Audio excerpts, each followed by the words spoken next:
not at all. Not at all. Okay, let's find our line here. And you are right here, right?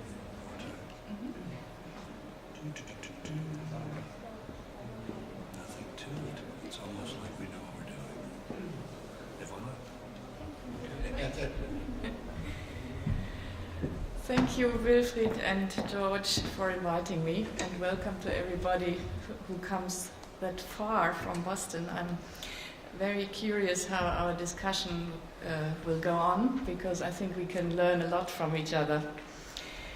My topic today is participation processes, and the task was to focus on Berlin with a few concrete examples.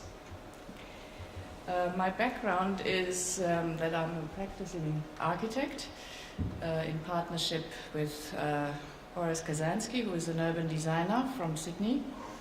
And I'm chairing the Committee for Sustainable Planning and Building at the Chamber of Architects in Berlin for the last 8 years. And I'm a member of the Council for City Development Berlin, which is a sort of a loose organization of several institutions in Berlin. The background, sustainability, has been mentioned already. It's a sort of a general word, but we define it on the basis of the climate conference in Rio de Janeiro, '92, when they decided that it should focus on the three columns, the economical, the ecological, and the social responsibility we have.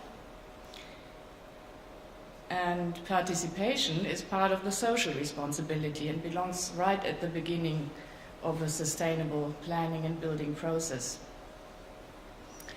In Germany, we are right at the beginning of this participation process. The federal politicians have just discovered it as a topic, as an important political topic. I have here a quote translated. It's an invitation for the next big conference in Fürth in June. The Federal Ministry for Transport, Building and Urban Development is only now discovering it as a political topic, and will focus on practical experiences on that conference, and also there are some accompanying excursions being announced. But I would like to focus on the local participation as it is practiced in Berlin. And here again we are right at the beginning of a process. In 2011, the Senate for City Development and Environment in Berlin has published its Handbook for Participation.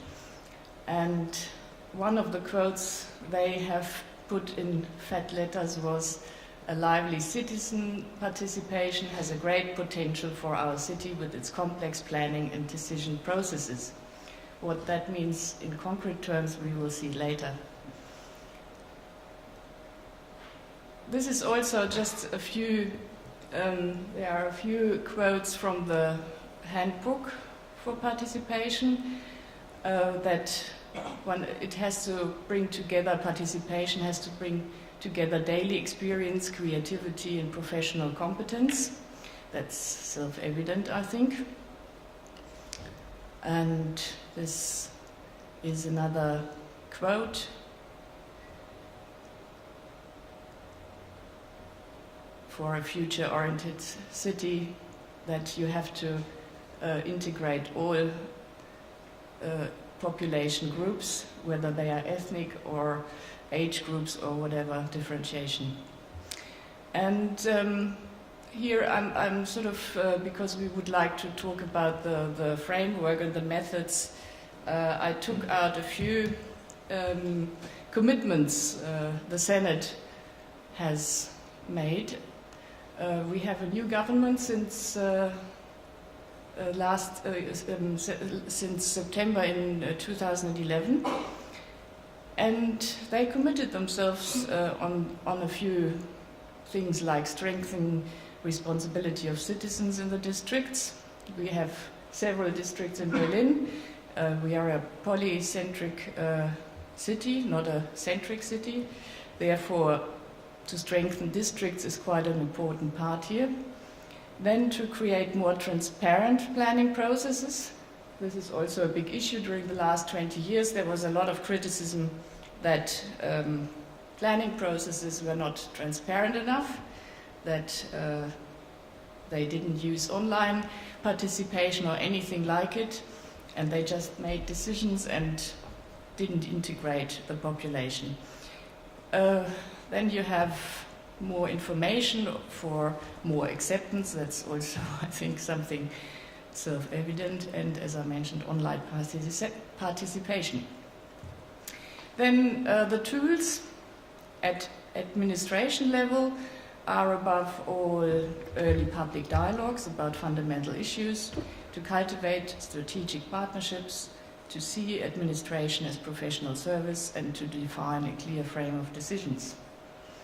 Tools at the operative administration level are to create more attractive participation according to our building law. Paragraph 3 and 4 are important paragraphs in our building law which integrate population into the planning process. To experiment with new participation formats, to extend online participation, and the communication timetable for process transparency, and that the communication methods have to be more intensified, like newsletters and online publications, flyers, etc. The goals of participation have to be increased on the citizen engagement, quality of planning results, usage of public institutions, sensitive treatment of public resources, and one should avoid investments which ignore what is needed. Themes of participation in Berlin, that's now what they focus on during the next period of legislation. Residential living and rents, that's quite an important topic in Berlin, because we are now focused by international investors, and the rents are rising, so that is quite a big political issue here. Then the issue of mobility, environment and sustainability, and building culture and urban design. The Senate participation projects, they focus on several main topics, like the development of Tempelhofer Freiheit. You will hear more about it in the afternoon. Then there is a preparation of an IBA 2020 going on. The International Building Exhibition has quite a long-standing tradition in Berlin, as you probably know. We had already two, one in the 50s, one in the 80s. Then the development of residential buildings and the reduction of acoustic pollution. That's an action plan which is just taking place. There is a tradition of participation in Berlin, but maybe not in that sense as we would like to have it. Berlin's citizens have a long tradition of political participation, but there is no tradition of an official culture of participation. Until now, governing parties in Berlin tended to ignore political participation of their citizens or even worked against them. Therefore, so far, there are only examples of city development projects where citizens took their right to participate by just engaging themselves actively in the city development process. More than 50 years ago, I give you now a few examples. Berlin citizens achieved with their protest that the internationally famous architect Egon Eiermann kept the ruined tower of the Kaiser Wilhelm Church as a memorial of World War II. He was asked by the Berliners to integrate it architecturally into his new church ensemble instead of demolishing it. You probably have seen it already. More than 10 years ago, on a smaller scale, but still important, because typical Berliner square, Berlin citizens started with their protest. Wilfried was one of them. And succeeded so far in reducing high density development at a sensitive square called Fasanenplatz in the district of Charlottenburg. The investor changed his plans from a chunky high-rise into lower but ugly housing blocks in order to finally stop his development altogether, and we will see how it's going on. It's a never-ending story, I think. But you can see it's a very intact square, and these on the left hand in the back, that these were the suggestions by the investor to put some ugly housing blocks into it and ruin the urban street square. Then we have another quite famous participation of Berliners.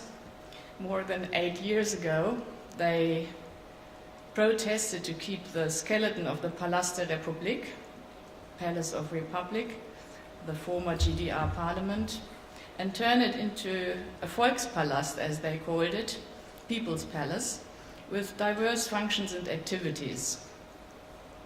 And that was a terrific and very creative time in Berlin, because there was an atmosphere of creativity. Everybody went to this palace, and there was a big exhibition done up by artists spontaneously, and there were big dance performances in it, and lots of things going on. But then the Senate decided to demolish it. The Senate, together with the federal government, it was not only the local government. Well, at that time, there were also suggestions how one could transform this palace into something more creative, and one of the projects I just show here, this was called Creative Heads for the Palast der Republik, a design project by a platform for a rising generation of architects who were just doing this project for an exhibition at AIDA's gallery. Then we come to the topic of the example of Tempelhof Airport. You will hear more in detail later, but I just think it's a very typical example for participation of Berliners. They tried with their protest to keep the internationally famous inner city airport of Tempelhof open for small aeroplanes, and 530,000 votes were collected with the so-called Volksbegehren. That's sort of an equivalent to a citizen's vote. But not enough for the politicians to change their mind. 606,000 would have been needed according to our bureaucratic guidelines. So even though it was really quite an amount of population, we have 3.4 million, but only voters could participate. So that's quite an amount, 530,000. But not a strong enough vote according to the laws here. Then a bit later, when the airport was shut then, a new issue arose, and that was the protests against the fence around the airfield. And there was a squat action, a demonstration that via social media was being published by a younger generation, and they managed that the Senate pulled down the fence. As a consequence, the airfield was open to the public. And as you can see, it was immediately used by the Berliners for picnicking and skating and for all sorts of entertainment usage. And because it has been loved by the Berliners to such an extent that they don't want to now give it away again, there is a new protest coming up, and this protest is focusing on that airfield, and it's called 100% protest. These people would like to keep the field as it is, open for everybody, and not they don't want anything to be built upon. The Senate wants just the opposite. The Senate is planning lots of buildings along the edges of this field, and so a new Volksbegehren, citizens' vote, has been started, and the first phase has been successful. The second phase is now in process, so we will see what the outcome is. Next year we will know more about it. Then something which I think hit the even international headlines was the protest now, which happened right now during the last weeks about the East Side Gallery. This is showing a picture from 91, just after the wall fell, and as you can see, it's still sort of a rather long intact part of the wall, which has been painted by different artists, sort of various artists. And 2 years ago, I think it has been all repainted by these artists, because it has been quite an important memorial in the meantime. Also for our tourists who are coming to Berlin and want to see, of course, that part of the history in Berlin. But in the mid-90s, building plans have been established alongside this part of the wall, and nobody actually invested at that time. But because the market has developed into a more interesting market economically, it's now coming to the concrete building phase, and an investor wants to build apartment blocks and a tower here, and has actually the building right, and he has also the right to get through this part of the wall to enter his property. And there has been a big protest now whether one can reverse this building process, but it's very difficult because it's probably too late. Well, that's why I called the punchline participation a dream or a nightmare. As Wilfried outstated in the beginning, we have to discuss later what is actually possible and what not. Where are the limits of participation? I think one very important thing is that one shouldn't arise false expectations. Everybody's opinion should be respected, nobody should be stressed, but at the same time professional planners are needed, and administrators should guarantee a practical, responsible consultancy and realization. Participation can also mean that you delegate it to councils, political committees, or Gestaltungsbeiräte was one option I think we could discuss that would sort of refer to the design review board, civil groups, delegated representatives. And for Berlin, I can only hope that it's getting better. We have just another discussion, a heavy protest again, about the so-called Stadtforum 2030. Stadtforum existed already as a discussion forum in the early 90s, and the Senate for City Development and Environment has opened its new format to the public, but only after the protest, because originally they just wanted to open it or limit it to 100 pre-selected people, and nobody knew how they picked them. So I hope that they have learned something, and that we are developing in Berlin into a more understanding process for everybody. Then one shouldn't forget the city belongs to the people. Thank you for your attention.